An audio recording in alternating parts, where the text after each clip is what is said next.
In every courtroom, the truth has many layers, and sometimes the smallest overlooked detail can change everything.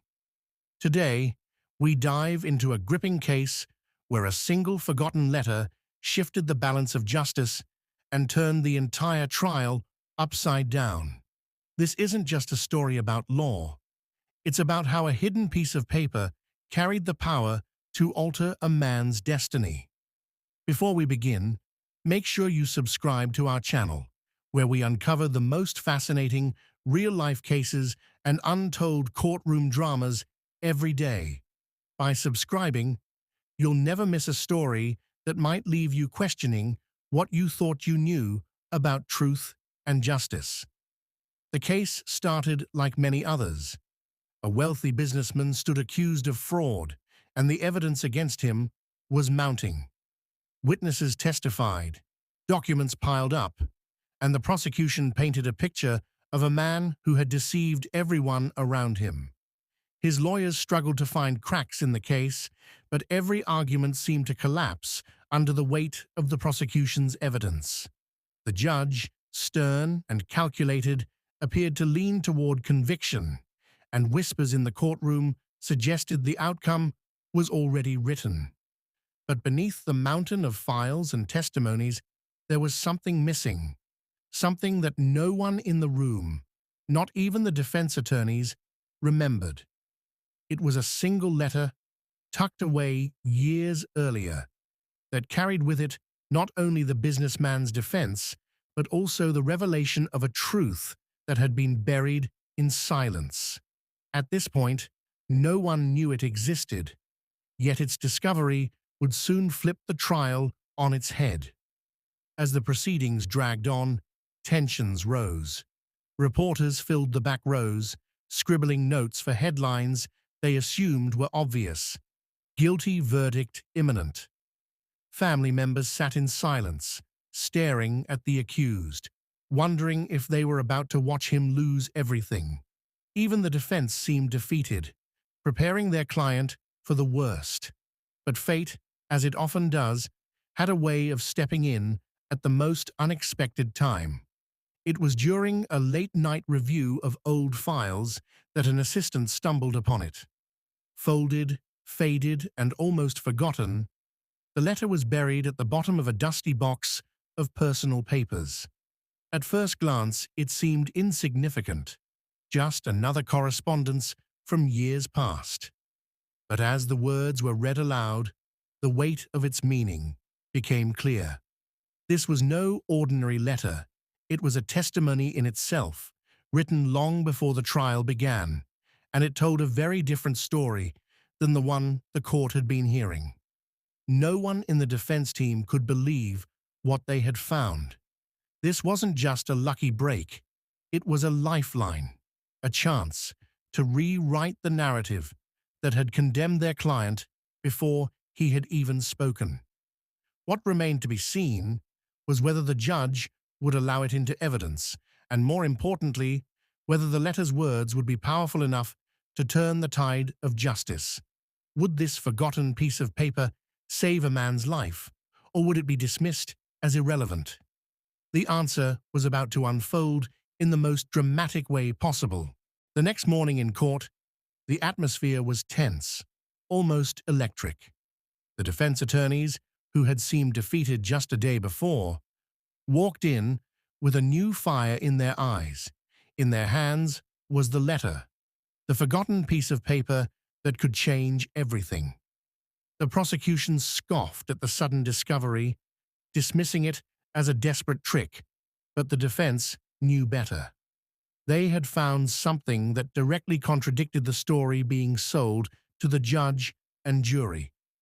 When the lawyer rose to speak, the courtroom hushed. He held up the letter, yellowed with age, and explained how it had been buried among personal records, forgotten until last night. He asked the judge for permission to read it aloud, and after a moment of silence, the judge nodded. The words that followed would pierce the courtroom like a knife. The letter wasn't from the accused himself. It was from a key figure who had long been central to the case, but was no longer alive to testify. In it, this figure admitted to financial dealings and manipulations that the prosecution had blamed entirely on the businessman. The letter revealed hidden motives, lies told to protect reputations, and most importantly, proof that the accused was not the sole mastermind of the alleged fraud. Suddenly, the case didn't look so clear-cut anymore. Gasps rippled across the room. Family members leaned forward, tears in their eyes, while journalists scribbled furiously, realizing the headlines they had prepared might need rewriting. The prosecution objected, claiming the letter was unreliable, that it could have been fabricated, but the defense calmly produced evidence showing the letter's authenticity: handwriting analysis, postal records, even a date stamp that matched events in the timeline of the case. The judge, known for his composure, leaned back in his chair with furrowed brows. For weeks, he had been convinced he was hearing a straightforward story of guilt. Yet now, this single document cast shadows over the entire narrative.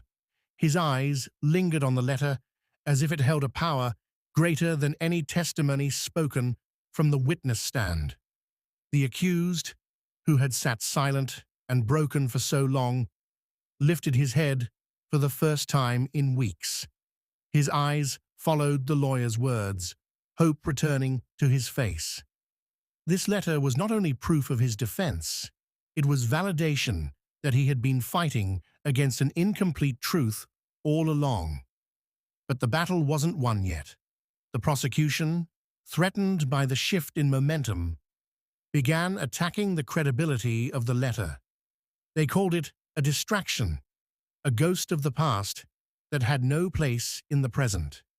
They argued that even if the letter were real, it didn't absolve the accused of his role. The courtroom became a battlefield of words, every sentence a weapon. Still, the judge couldn't ignore what had been revealed. For the first time, doubt entered his mind. Not the kind of doubt that lingers in the background, but the kind that gnaws at certainty and forces a re-evaluation of everything believed so far. And in the legal world, the courtroom was no longer the same place it had been before the letter was read. Every eye shifted between the judge, the defense, and the accused, waiting to see how this revelation would land. The prosecutor, red-faced with frustration, pounded the table, insisting that the letter was nothing more than a desperate attempt to manipulate the court. Yet beneath their loud objections, there was a crack in their confidence. The defense attorney, sensing the shift, pressed harder. He didn't just wave the letter around as a novelty, he began piecing it into the entire puzzle of the trial. One by one, he highlighted testimonies that had never quite aligned, inconsistencies in timelines, and contradictions that had always felt unresolved. With the letter as the missing key, the entire picture began to make sense. The judge leaned forward, elbows on the bench, studying every word. His mind replayed weeks of arguments and evidence. Suddenly, moments that once seemed clear were now muddied. Witnesses who had been praised for their certainty might have been repeating half-truths. Documents once treated as final proof now looked incomplete. The weight of the letter wasn't just in its words, it was in the light it shined on everything else. The accused sat motionless, but inside, his heart raced. For the first time, he felt the courtroom listening to his side of the story. He thought about the sleepless nights, the shame of being painted as a villain, and the fear of losing everything he had built. That single letter had become his last lifeline, and it was working. As the defense spoke, murmurs filled the crowd. Journalists scribbled with renewed energy. Spectators who had believed the accused guilty beyond question now looked at him differently.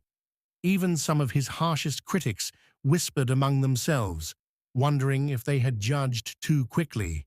It was as if the letter had opened a hidden door everyone had refused to acknowledge. But the prosecution wasn't ready to surrender. They called for handwriting experts of their own, demanded more time to scrutinize the paper, and argued that even if the letter was genuine, it did not erase the accused's involvement. They painted the letter as a smokescreen, a convenient distraction from the mountain of evidence already stacked against the defendant. Yet something had changed that no objection could erase. The seed of doubt had been planted in the judge's mind. His expression, once firm and unshakable, now revealed uncertainty. And in court, uncertainty is often enough to turn the tide. The defense ended the day with a simple, powerful reminder. Your Honor, justice is not about rushing to judgment. It's about truth. And the truth is often buried, sometimes even forgotten, until moments like this. You now have before you a piece of evidence that cannot be ignored. The judge adjourned the session, his gavel echoing through the tense chamber. As people rose to leave, whispers filled the air. Some swore the accused would walk free, others believed the letter would be dismissed, but everyone agreed on one thing. The trial was no longer predictable. The forgotten letter had the next morning, the courtroom was packed beyond capacity. Word had spread like wildfire about the forgotten letter, and now the entire town seemed to be watching, waiting for the judge's final decision. Reporters jostled for position, cameras flashed outside, and inside, the tension was so thick that every creak of a chair or shuffle of papers sounded louder than it should. The judge entered with a heavy expression, the kind of look that showed he had spent the night in deep thought. He placed his hands on the bench, cleared his throat, and scanned the courtroom. Silence fell. Every eye locked on him. The weight of a man's fate hung in the air. Before delivering his decision, he spoke slowly, deliberately. This court has seen many cases. We have heard countless testimonies, studied countless documents, and made judgments that have changed lives forever. But rarely does something unexpected arrive that forces us to pause, to reflect, and to reconsider. This letter has done exactly that. Gasps rippled through the crowd. The accused closed his eyes, bracing himself for whatever was to come. His entire life, every dream, every mistake, every moment, boiled down to this single judgment. The judge continued, "The prosecution has argued tirelessly that this letter is a distraction. Yet the defense has shown how it fills in gaps, explains inconsistencies, and raises questions that cannot be ignored. In law, when reasonable doubt exists, it must be taken seriously, and this court cannot deny that reasonable doubt is now present." The gavel came down with finality. Therefore, the accused is acquitted. Chaos erupted. The accused collapsed into his chair, tears streaming down his face. His attorney patted him on the back, whispering words of relief. Across the aisle, the prosecution shook their heads in disbelief, already planning appeals. Spectators whispered and argued, some furious, others elated. The journalists scribbled frantically, knowing this story would dominate headlines for weeks. But beyond the legal victory, the trial carried a larger message. That forgotten letter, almost lost to time, had become proof that truth has a way of resurfacing, no matter how deeply buried. It showed how a single piece of honesty, even when ignored or misplaced, can change the course of history. As the accused walked free from the courthouse, people stared, some with admiration, others with suspicion. But what mattered most was the reminder this case left behind. Never underestimate the power of forgotten words, and never assume that silence means the truth has disappeared. And to you, the viewer, let this story be more than entertainment. let it remind you that life often turns on the smallest details, and that justice, true justice, requires patience, persistence, and the courage to uncover what others have overlooked.